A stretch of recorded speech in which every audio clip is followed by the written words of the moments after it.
ได้ไปหาเพราะว่ายากงานที่ทำบ่ได้ใจ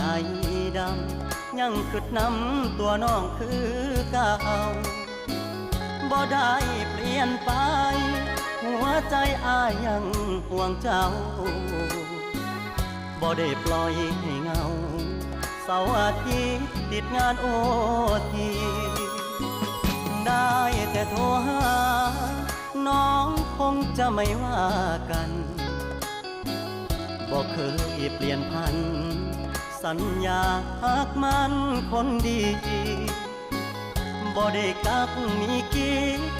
บ่ได้หลีกสัญญาที่มีย้อนงานยุ่งอีหลี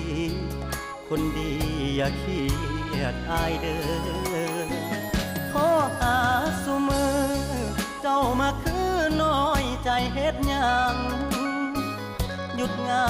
นวันวางจะเดินทางเพื่อไปพบเจออย่ามาสงสัยว่าอายมีใครแทนเธอหักมันเสมอบอกเคยเพลอสิคิดนอกใจงานยากอีหลี